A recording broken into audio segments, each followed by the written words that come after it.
E aí pessoal, beleza? Professor Paulo aqui de novo, com mais uma aula com vocês agora, tá? Agora vamos falar sobre evolução e origem das espécies, tá? Então nós vamos falar aqui um pouco da teoria da evolução.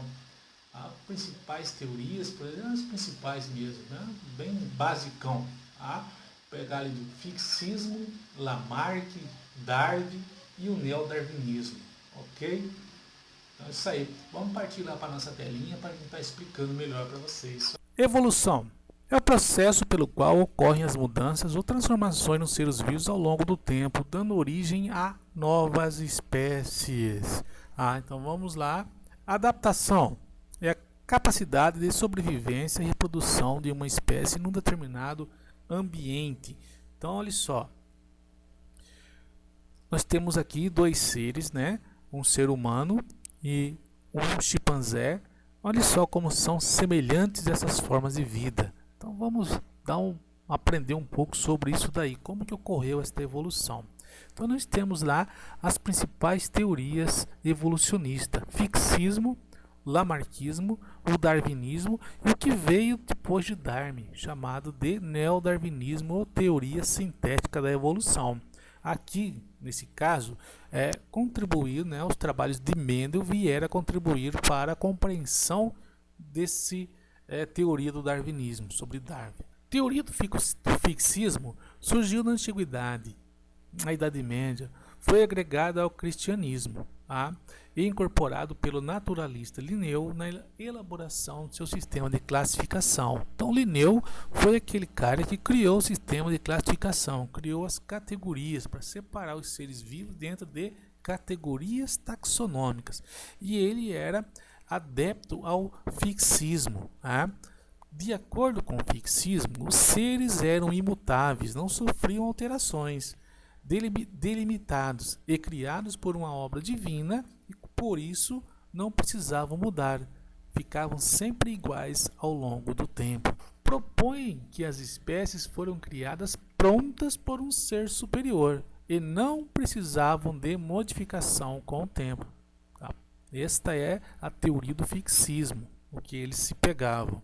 Agora eu vou falar sobre Lamarck, o lamarquismo. Lamarck era um biólogo francês que publicou sua teoria no ano em que Darwin nasceu, 1809. E ele propôs duas leis, a teoria dele. A lei do uso ou desuso, ou do uso e não uso, e da transmissão hereditária dos caracteres adquiridos. Então vamos ver como que ele foi defender essa teoria dele.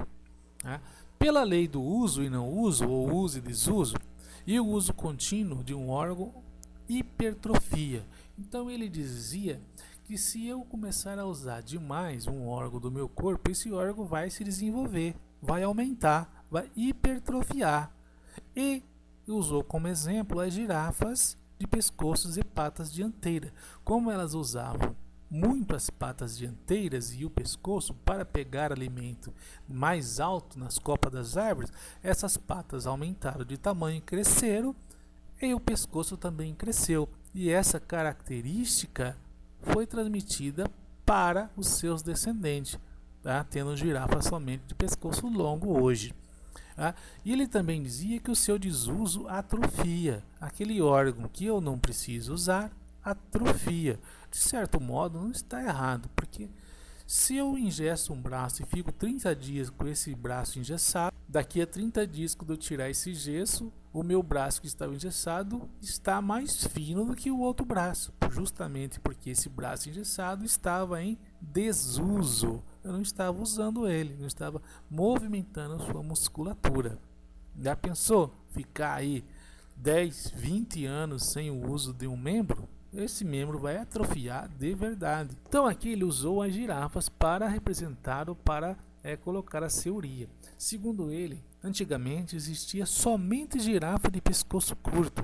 E como houve uma escassez de alimentação rasteira, os melhores alimentos estavam na copa das árvores. E as girafas tinham que esticar o pescoço e as patas para poder alcançar esse alimento. Então, pelo fato de esticar sempre o pescoço para atingir as folhagens, o pescoço alongou-se, e essa característica que a girafa adquiriu foram repassadas, transmitidas aos seus descendentes. E finalmente, hoje, nós temos somente girafas de pescoços longos nos dias atuais. Portanto, pelo uso ou desuso e pela transmissão dessas características adquiridas, houve a evolução da girafa. Isso segundo Lamarck. As girafas que herdavam patas e pescoços mais longos atingiam com mais facilidade o alimento e tornaram-se as mais adaptadas. Hoje sabe-se que os seres vivos são selecionados pelo meio.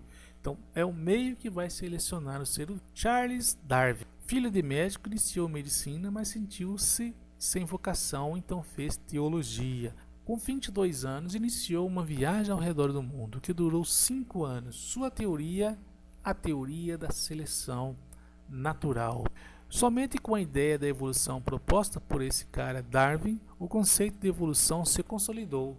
Sua teoria, publicada no livro A Origem das Espécies, é considerada uma das mais importantes hoje. O caso dele que ficou mais famoso durante a viagem de Darwin foi o das Ilhas Galápagos, que ficam cerca de 900 km da costa e hoje pertencem ao Equador.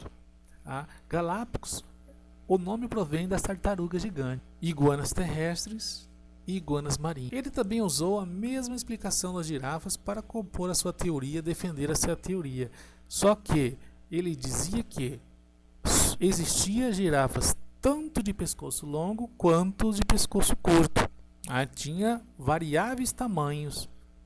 E a competição e a seleção natural levaram à sobrevivência do descendente de pescoço longo, uma vez que conseguiu alimentar-se melhor do que a girafa de pescoço curto. Finalmente, apenas a girafa de pescoço longo sobreviveu à competição. Portanto, pela seleção natural ocorreu a evolução. Bom, Darwin não está falando que as girafas esticaram o pescoço, mas sim que existiam girafas de pescoço longo e de pescoço curto, e que na mesma época houve uma escassez de alimentação rasteira e que a melhor alimentação estava nas copas das árvores. E como as girafas de pescoço longo se alimentavam melhor, tinham melhor probabilidade de sobrevivência. E foi o que aconteceu. E hoje, no mundo atual, só temos girafa de pescoço longo, ou seja, as girafas foram selecionadas pelo meio, pela alimentação. Esse cientista explicou, pela seleção natural, o fato das girafas terem pescoço longo. Segundo a teoria de Darwin, a seleção natural age fazendo com que os mais aptos sobrevivam e com eles sejam preservadas características que permitam a espécie reproduzir e sobreviver. Não é uma característica adquirida que vai ser repassada, mas uma característica hereditária. A teoria darwinista propõe que todos os seres vivos descendem de ancestrais comuns e teriam evoluído por seleção natural, mas nem Darwin, nem Lamarck sabia explicar como as características hereditárias eram repassadas.